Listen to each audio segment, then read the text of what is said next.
Hello everyone, welcome back to the channel the Gene Journal. और आज जो topic हम डिस्कस करने जा रहे हैं वो टॉपिक है प्लाज्मा मेम्ब्रेन और उसका स्ट्रक्चर। तो ये पिक्चर देख रहे हो आप, ये प्लाज्मा मेम्ब्रेन की पिक्चर है। प्लाज्मा मेम्ब्रेन क्या होती है, फंक्शंस क्या रहते हैं, उसका स्ट्रक्चर क्या रहता है, कौन कौन से प्रोटीन उसके फॉर्मेशन में कंट्रीब्यूट करते हैं, ये सारी चीज़ें जो भी बेसिक सेल बायोलॉजी का पार्ट है वो हम यहाँ पे डिस्कस करेंगे आज। Okay okay. तो आपको ये प्लाज्मा मेम्ब्रेन का स्ट्रक्चर दिख रहा है। अब ये स्ट्रक्चर को ब्रीफली मैं एक्सप्लेन करूंगी इस प्रेजेंटेशन के थ्रू, इस वीडियो में। फिर जब हम वापस से जहाँ पे भी हमें लगेगा कि हमें इस स्ट्रक्चर के देखकर चीजें समझनी है तो हम यहाँ पर वापस आएंगे। सबसे पहले हम ये जानेंगे कि प्लाज्मा मेम्ब्रेन एक्चुअली होती क्या है। तो plasma membrane is a semi-permeable lipid bilayer that defines a boundary of a cell and maintain the essential differences between the intracellular and extracellular environment।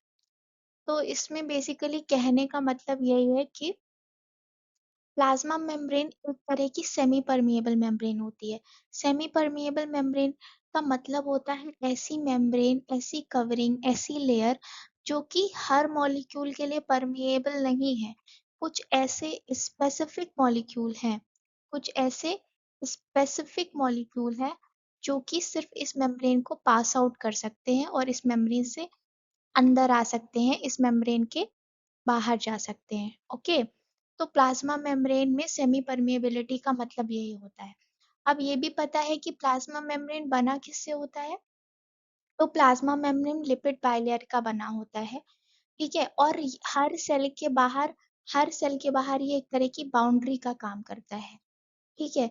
तो सेल के इंट्रासेलुलर रीजन, इंट्रासेलुलर मतलब cell के inside का reason, that is intracellular. और extra cellular मतलब क्या हुआ कि सेल के बाहर का रीजन, इनके बीच एक तरह की कनेक्टिविटी का काम करता है, that is plasma membrane. Okay, plasma membrane की बेसिक प्रॉपर्टीज क्या रहती हैं। तो बेसिक प्रॉपर्टी रहती है प्लाज्मा मेम्ब्रेन की कि वो मॉलिक्यूलर ट्रैफिकिंग को रेगुलेट करता है। अब हम ये जानेंगे कि मॉलिक्यूलर ट्रैफिकिंग क्या होता है। ट्रैफिक से आप क्या समझते हो? ट्रैफिक मतलब होता है बहुत सारी चीजों का आपस में एक जगह पे कलेक्टिवली हो जाना, ठीक है। अब उस ट्रैफिक को सेल में मेंटेन करना कि हाँ ये बाहर जाएगा, ये अंदर जाएगा, ये कब अंदर जाएगा, ये कब बाहर जाएगा, इसी चीज को ट्रैफिकिंग बोलते हैं। तो जितने भी मॉलिक्यूल हैं सेल में उनकी ट्रैफिकिंग को मेंटेन करना, उनके मूवमेंट को मेंटेन करना। जैसे कार्गो हो गए, कार्गो समझते हो ना आप, वेसिकल्स हो गए, कार्गो, कार्गो प्रोटीन्स हो गए, ओके। एंड देन वेसिकल्स हो गए, वेसिकल्स हो गए, इन सब का ट्रांसपोर्ट ही मॉलिक्यूलर ट्रैफिकिंग कहलाता है, ठीक है। यहाँ पे अगर आप एंडोसाइटोसिस और एक्सोसाइटोसिस को भी देखो, एंडोसाइटोसिस मतलब होता है कि किसी चीज का inside movement, okay okay, that is endocytosis. और एक्सोसाइटोसिस क्या होता है, किसी चीज का आउटसाइड मूवमेंट। तो कोई भी मॉलिक्यूल है, कोई भी कार्गो है, कोई भी प्रोटीन है, कोई भी चीज है, उसका इनसाइड आउटसाइड मूवमेंट ही मॉलिक्यूलर ट्रैफिकिंग कहलाता है। सेकेंड प्रॉपर्टी क्या होती है प्लाज्मा मेम्ब्रेन की, कि प्लाज्मा मेम्ब्रेन सेलेक्टिवली परमिएबल होता है। ये बात हम यहाँ पे ऊपर डिस्कस कर सकते हैं। सेलेक्टिवली परमिएबल मतलब कुछ ऐसे सेलेक्टिव मॉलिक्यूल होंगे जिनको परमिट करेगा प्लाज्मा मेम्ब्रेन बाहर से अंदर मूव आउट करने के लिए।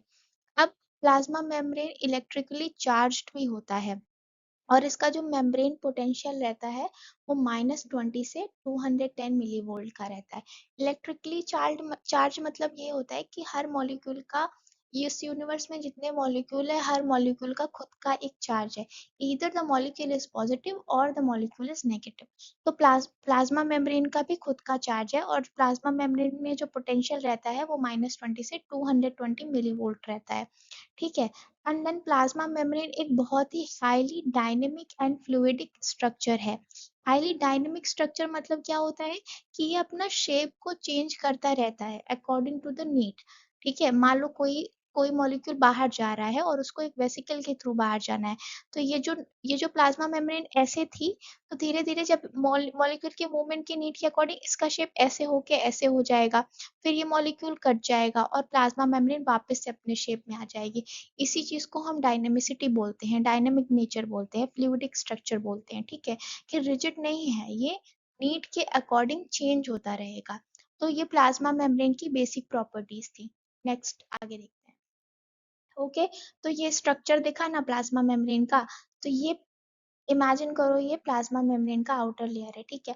अब अगर किसी भी प्रोटीन को इससे बाहर निकलना है, तो या तो ये वेसिकल के फॉर्म में जाएगी, या इमेजिन करो किसी प्रोटीन को इसके अंदर लेके जाना है, ठीक है।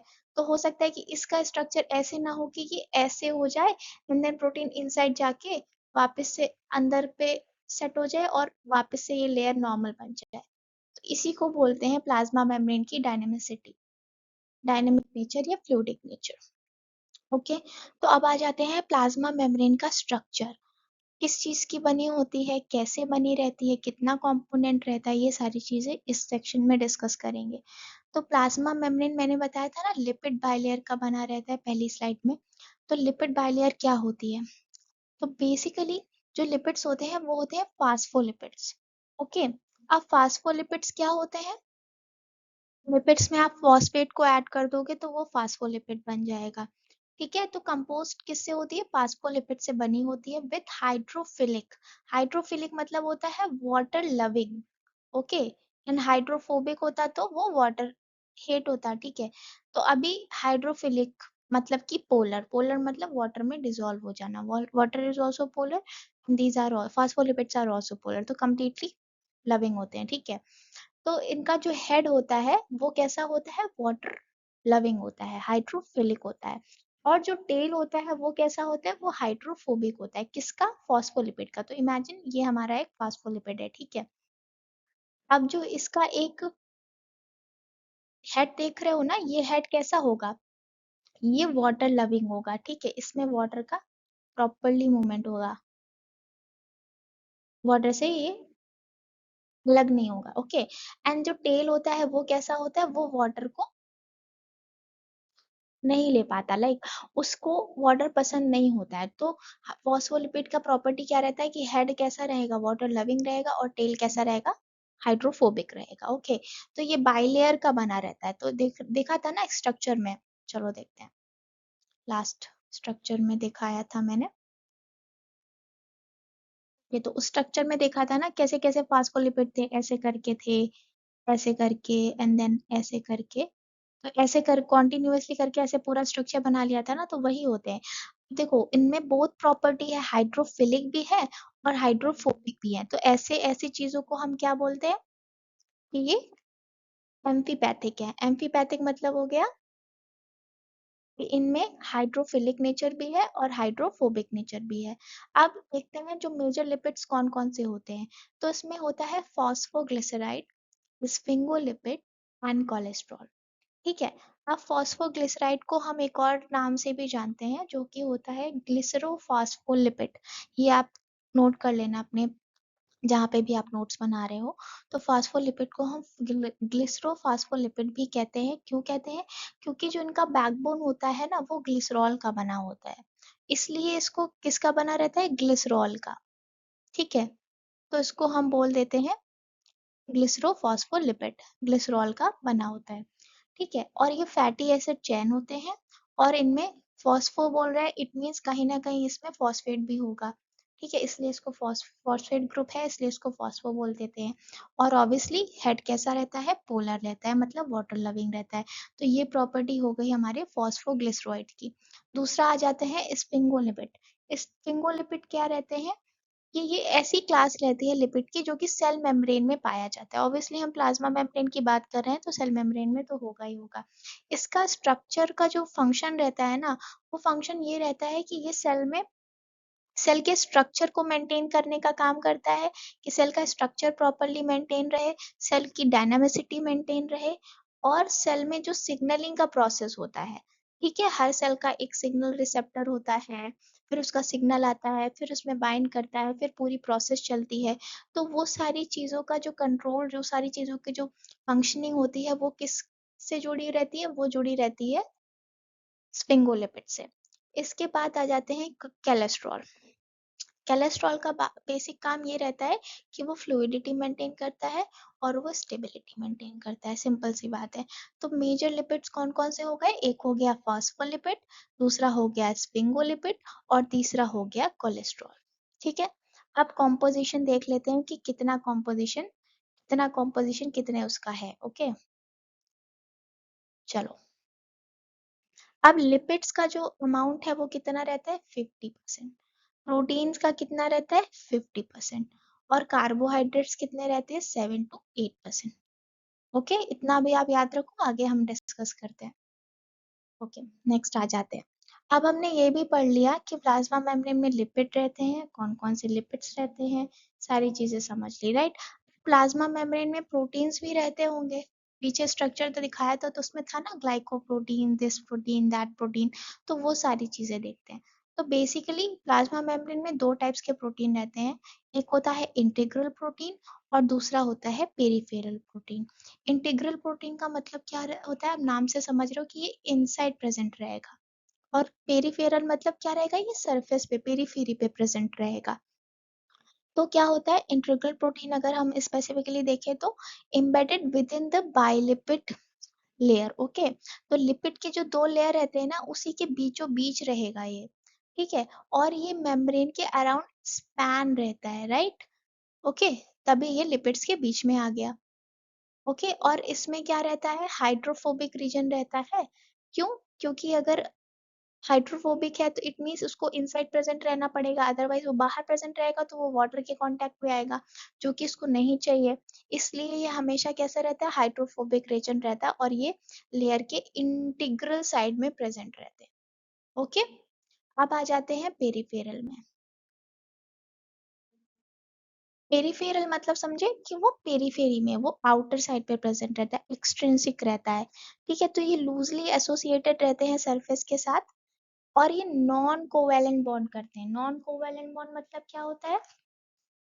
नॉन कोवैलेंट बॉन्ड ऐसे बॉन्ड्स होते हैं जहाँ पे किसी भी तरह का क्या नहीं होता है, इलेक्ट्रॉन का शेयरिंग नहीं होता है, राइट। अब कुछ एग्जांपल अगर हम देखें कि पेरिफेरल प्रोटीन के कुछ एग्जांपल लिखते हैं, तो जैसे साइट सी हो गया, यानी कि साइटोक्रोम सी। ओके, कौन सा हो गया? Cytochrome C. जी प्रोटीन्स हो गया, जितने भी जी प्रोटीन्स होते हैं, जितने भी हार्मोन्स होते हैं, ये सारे कैसे होते हैं? ये पेरिफेरल प्रोटीन्स होते हैं। ये हमेशा प्लाज्मा मेम्ब्रेन की सरफेस पे प्रेजेंट रहते हैं। और अगर आपको किसी भी चीज से, लाइक किसी भी प्लाज्मा मेम्ब्रेन से पेरिफेरल प्रोटीन्स को अलग करना है, तो आप उसको माइल्ड ट्रीटमेंट दे दो। माइल्ड ट्रीटमेंट मतलब किसी सॉल्ट सोल्यूशन से ट्रीट करा दो, तो वो पेरीफेरी से अलग हो जाएगा। तो अगर हम ओवरऑल चीजें देखें कि हमने क्या क्या टॉपिक्स देखा, तो हमने देखा कि इंटीग्रल प्रोटीन क्या होते हैं, उनका डेफिनेशन देख लिया। ठीक है, पेरिफेरल प्रोटीन का डेफिनेशन देख लिया, ये कैसे काम करता है। उसके बाद हमने एग्जाम्पल भी देख लिए कि पेरिफेरल प्रोटीन के एग्जाम्पल्स क्या रहते हैं। अगर आप इंटीग्रल प्रोटीन के एग्जाम्पल भी जानना चाहोगे, तो इंटीग्रल प्रोटीन जितने भी एंजाइम एक्टिविटी होती है ना, वो सारी इंटीग्रल प्रोटीन के थ्रू होती है। जितनी भी एंजाइमेटिक एक्टिविटी रहेगी, वो सब किसके थ्रू रहेगी? इंटीग्रल प्रोटीन्स के। साइटोक्रोम साइटोक्रोम बी 5 होता है, वो भी एक इंटीग्रल प्रोटीन है। प्रोस्टाग्लैंडिन होता है, वो भी एक इंटीग्रल प्रोटीन है। और सीपिन होता है, वो भी एक इंट्रासेलुलर प्रोटीन। आई थिंक सीपिन का काम जो रहता है वो वाटर ड्रॉपलेट्स के फॉर्मेशन का रहता है। You can check it in Google, I am not very sure, but हाँ, ऑलमोस्ट उसका काम वाटर ड्रॉपलेट से रिलेटेड रहता है। तो ये सारे इंटीग्रल प्रोटीन्स हो गए। पेरिफेरल प्रोटीन मैंने ऑलरेडी डिस्कस कर दिया है। जो मैं बोल रही हूँ उसको आप अगर नोट भी करते जाओगे तो इजी रहेगा चीजें याद रखने के लिए।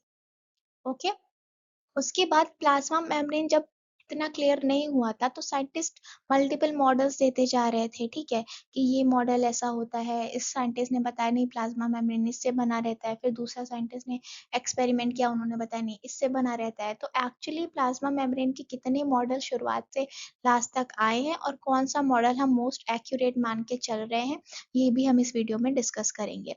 ठीक है, तो प्लाज्मा मेम्ब्रेन का जो सबसे पहला मॉडल आया था वो ओवरटन मॉडल आया था, जो कि 1895 में दिया था। दूसरा आया था गॉर्डर एंड ग्रेंडल मॉडल जो कि 1925 में आया था। तीसरा आया था डेनियल एंड डेविसन का मॉडल 1935 में। इसके बाद रॉबर्टसन का यूनिट मेम्ब्रेन मॉडल आया था जो कि काफी एक्यूरेट था, वो आया था 1960 में। इसके बाद जो फाइनल मॉडल मॉडल जो हम मोस्ट एक्सेप्टेबल मॉडल है वो सिंगर एंड निकोलसन का मॉडल 1972 में आया था।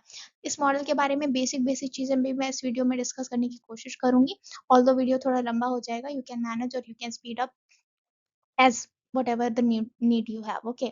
तो ओवरटर्न मॉडल क्या काम करता है? ओवरटर्न मॉडल में बताया कि प्लाज्मा मेम्ब्रेन सिर्फ लिपिड्स की बनी रहती है, ठीक है। तो बहुत बेसिक शुरुआत मॉडल था, 18th सेंचुरी में आया था, तो इतना ही पता लगा पाए कि प्लाज्मा मेम्ब्रेन सिर्फ लिपिड की बनी रहती है। और फिर एक्सप्लेन क्या नहीं कर पाया कि ये मॉडल ये नहीं बता पाया कि आयन ट्रांसपोर्ट कैसे होता है, आयन ट्रांसपोर्ट एक्सप्लेन नहीं कर पाया, ओके। इसके बाद नेक्स्ट मॉडल आ गया जो कि गॉर्डन एंड ग्रेंडल ने दिया था। इन्होंने बताया हाँ लिपिड की तो बनी रहती है प्लाज्मा मेम्ब्रेन, पर ये लिपिड वन लेयर नहीं रहता, लिपिड बाय लेयर रहता है, ठीक है। और इन्होंने ये भी बता दिया कि ये एक्सपेरिमेंट कैसे रन किया था इन्होंने, ये आरबीसीज की स्टडी करी थी, तो उनको पता चल गया हाँ लिपिड तो है लेकिन लिपिड का एक लेयर नहीं है, मोनो लेयर नहीं है लिपिड का बाय लेयर है। लेकिन फिर फेल हो गया, ये नहीं बता पाया कि आयन ट्रांसपोर्ट कैसे होता है, तो उसको एक्सेप्ट नहीं किया। इसके बाद डेनियल एंड डेवसन का मॉडल आया 1935 में। इन्होंने बताया कि लिपिड का बाइलेयर तो है बट इसमें प्रोटीन भी है। समहाउ पुराने साइंटिस्ट ने प्रोटीन को मिस कर दिया था, ठीक है। अब इन्होंने इस मॉडल को ट्राई लैमिनर मॉडल बोलते हैं। ट्राई लैमिनर मतलब 3 लेयर्स का मॉडल, 1 2 एंड 3, और 3 लेयर सैंडविच में भी होते हैं ना, ठीक है। तो इस मॉडल को सैंडविच मॉडल भी बोला था। ट्राई लैमिनर मतलब सैंडविच, ओके। तो इसको सैंडविच मॉडल भी बोला जाता था। इस मॉडल में क्या प्रॉब्लम थी कि ये भी फंक्शन नहीं बना पाया कि प्लाज्मा मेम्ब्रेन कैसे काम कर रहा है, ट्रांसपोर्ट कैसे हो रहा है, क्या हो रहा है, कुछ नहीं बता पाया। बट हाँ ये यहाँ तक पहुंच गए कि लिपिड, प्रोटीन और ट्राई लैमिनर, ठीक है, इतना बता दिया कि हाँ ऐसे बना होता है। इसके बाद जब रॉबर्टसन का मॉडल आया which is unit membrane model, तो इन्होंने क्लियर किया कि हाँ लिपिड बाइलेयर होता है, प्रोटीन होता है बोथ साइड में, ठीक है।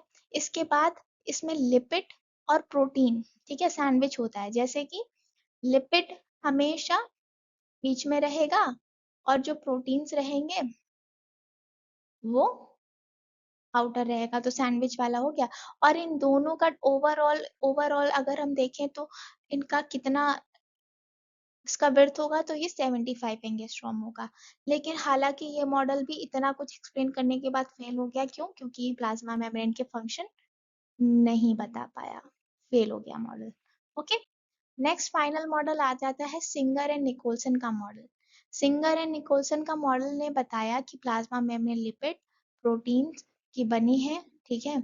और ये जो प्रोटीन्स है ना, ये लिपिड लेयर में एम्बेडेड है, ओके। इस मॉडल को हम फ्लूइड मोज़ेक मॉडल भी कहते हैं। क्यों कहते हैं फ्लूइड मोज़ेक मॉडल? क्योंकि इसने बताया था it's like a ocean, okay. Lipid is like a ocean and protein are the part of it, ठीक है। तो ये प्रोटीन्स इधर से उधर मूव करते रहते हैं, इसीलिए इसको फ्लूइड मोज़ेक मॉडल बोल दिया। मतलब एक तरह का फ्लूइड है, फ्लूइड लाइक स्ट्रक्चर है जो कि चेंज होता रहता है according to its need, right, okay. तो ऐसा दिखता था फ्लूइड मोज़ेक मॉडल। तो यहाँ पे देखो पेरिफेरल प्रोटीन मैंने डिस्कस किया था, आ गया। इसके बाद ये प्लाज्मा मेम्ब्रेन में लिपिड बाइलेयर हो गया, ये हाइड्रोफिलिक एंड हो गया, और ये जो टेल है ये कैसा हो गया? हाइड्रोफोबिक हो गया, ओके। एंड इसके बाद फॉस्फोलिपिड का देखो बाइलेयर आ गया, हाइड्रोफिलिक बता दिया, हाइड्रोफोबिक बता दिया, पेरिफेरल मेम्ब्रेन। देखो ये एम्बेडेड है ना इनसाइड, तो ये इंटीग्रल मेम्ब्रेन हो गया, इंटीग्रल प्रोटीन्स हो गए। कि इसका एक सिरा बाहर है, एक सिरा बाहर है और बीच का पार्ट कैसा है? एम्बेडेड है, इनसाइड है, ठीक है। फिर बहुत सारे लिपिड एंकर्ड प्रोटीन भी होते थे, बहुत सारे एक्सटीरियर प्रोटीन्स भी होते थे। तो ये ऐसा ओवरऑल स्ट्रक्चर इन्होंने बता दिया कि फ्लूइड मोज़ेक मॉडल में ऐसी चीजें काम करती हैं, ऐसा एक्चुअल स्ट्रक्चर होता है प्लाज्मा मेम्ब्रेन, ओके। खत्म हो गया स्ट्रक्चर मॉडल, सारी चीजें समझ ली। अब समझ लेते हैं कि प्लाज्मा मेम्ब्रेन का फंक्शन क्या रहता है, क्या काम होता है प्लाज्मा मेम्ब्रेन का। तो प्लाज्मा मेम्ब्रेन का सबसे बड़ा काम जो रहता है, मैंने पहले भी बताया था कि ये सेल को स्ट्रक्चरल सपोर्ट और शेप प्रोवाइड करता है। देखो सेल में इतने सारे कंपोनेंट रहते हैं, अगर किसी कंपोनेंट में कोई भी ऐसी कवरिंग नहीं है ना जो उसको प्रोटेक्ट करे, तो उसका फायदा नहीं है, वो सेल से कभी भी बाहर जा सकता है, कोई रेगुलेशन नहीं है, कोई रूल नहीं है, ठीक है। तो उस चीजों को फॉलो करने के लिए एक अच्छी कवरिंग तो होनी चाहिए ना, तो वो कवरिंग ही प्लाज्मा मेम्ब्रेन होती है। इसके बाद मैंने बताया था कि बहुत सारे हार्मोन्स, ठीक है, बहुत सारे लिपिड्स होते हैं जो कि सेल में क्या करते हैं, सिग्नलिंग का काम करते हैं। स्फिंगोलिपिड्स बताए थे, वो स्फिंगोलिपिड ही सेल सिग्नलिंग का काम करते हैं, ठीक है, और कम्युनिकेशन मेंटेन करते हैं from one cell to another cell. इसके बाद जितना भी मॉलिक्यूल का ट्रांसपोर्ट होता है वो भी प्लाज्मा मेम्ब्रेन के थ्रू होता है। सेल में जो पोटेंशियल डेवलप होता है वो भी प्लाज्मा मेम्ब्रेन का काम होता है। कितना होता है प्लाज्मा मेम्ब्रेन का पोटेंशियल, ये मैंने शुरुआत में बता दिया था, which is -20 millivolt to 10 millivolt. Okay, तो ये सारी चीजें रही जो हमने इस वीडियो में डिस्कस करी है। Okay, thank you so much everyone for watching this video.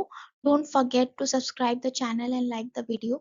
If you found this content very nice or very educative or very informative, then please do share with your friends, with your teachers and everyone, because I just have started this channel, so obviously the subscribers are very low. But if you feel that this content is very worthful to watch and very grateful to learn, then just please support this channel as much as you all can. So yeah, thank you so much for watching. Bye bye.